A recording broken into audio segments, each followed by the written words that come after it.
రికార్డులు తీయండి. 2014-15 సందర్భంగా ఆనాడు ఇదే సభలో జరిగిన చర్చలో చంద్రశేఖరరావు గారు ఏ విధంగా సభను తప్పుదోవ పట్టిస్తుండు, ఏ విధంగా ప్రజల్ని మభ్యపెడుతుండు, ఏ రకంగా కాంగ్రెస్ పార్టీ ఆ రోజు నేను తెలుగుదేశంలో ఉన్నా నేను స్పష్టంగా చెప్పిన ఆ రోజు రికార్డులు తీయండి అధ్యక్ష, మీరు సభను వాయిదాయండి, అవసరమైతే రికార్డులు తీద్దాం.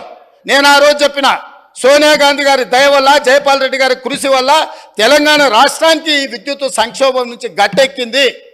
నేను తెలుగుదేశం ఎమ్మెల్యేగా ఉన్నా వాస్తవాలను చెప్పాలి అని చెప్పి అక్కడి నుంచి నేను తెలుగుదేశం ఎమ్మెల్యేకి ఈ సభలో మాట్లాడితే ఈ సభ్యుడు వాళ్ళని పొగడతాడా, మార్షల్స్ని పెట్టి ఈడ్చి బయట పడేయండి, నన్ను ఈడ్చి బయట పడేపించండి అధ్యక్ష. ఈరోజు మీ ద్వారా తెలంగాణ సమాజానికి ఈరోజు నేను చెప్పదలుచుకున్న అధ్యక్ష, ఆ రకంగా తెలంగాణ రాష్ట్రాన్ని విద్యుత్ సంక్షోభం నుంచి ఆనాడు జయపాల్ రెడ్డి గారు, సోనియా గాంధీ గారు, మన్మోహన్ సింగ్ గారు కాపాడినరు. ఆ తర్వాత ఉమ్మడి రాష్ట్రంలో తీసుకున్న నిర్ణయాల వల్ల భూపాలపల్లిలో ఉన్న 1200 మెగావాట్లు కానీ ఇతర ప్రాంతాలలో ఆనాడు ఉమ్మడి రాష్ట్రంలో ప్రారంభించిన పవర్ ప్రాజెక్టులు తెలంగాణ రాష్ట్రం వచ్చిన తర్వాత ఉత్పత్తిలోకి వచ్చినాయి. కాబట్టి అడిషనల్ పవర్ మొత్తం మనకు యాడ్ అవ్వడం వల్ల తెలంగాణలో విద్యుత్ సంక్షోభాన్ని నుంచి మనం బయటపడ్డాం అధ్యక్ష. ఇవాళ నేను సూటిగా సవాలు విసురుతున్నా, ఆనాడు 7000 చిల్లర మెగావాట్లు ఉంటే మేము 19,000 చిల్లరకి తీసుకెళ్ళినామని.